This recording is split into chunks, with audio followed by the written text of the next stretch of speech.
హైదరాబాద్ నగర శివారులో వెలసిన శ్రీ జ్ఞాన వెంకటేశ్వర స్వామి దేవాలయంలో ద్వితీయ వార్షిక బ్రహ్మోత్సవాలు అంగరంగ వైభవంగా జరుగుతున్నాయి. శేఖరగుట్టలో వెలిసిన ఈ శ్రీ వెంకటేశ్వర స్వామి ఆలయంలో పద్మావతి వెంకటేశ్వర స్వామి కొలువై ఉన్నారు. ఈ ఆలయంలో ద్వితీయ వార్షికోత్సవ వేడుకలు అంగరంగ వైభవంగా జరుగుతున్నాయి. ఇవి చూడటానికి రెండు కళ్ళు సరిపోవడం లేదు. అరుదైన ఈ వేడుకను మీరు వీక్షించి ఆనందించారు.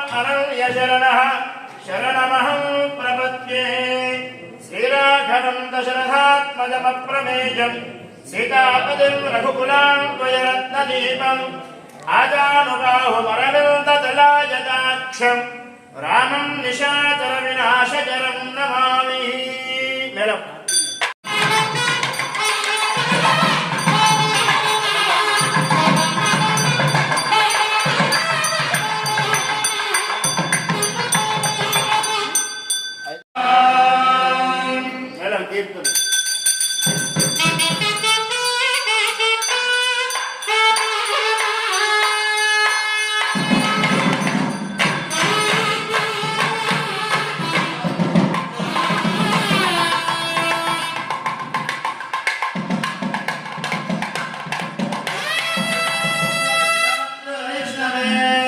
Viष्णवे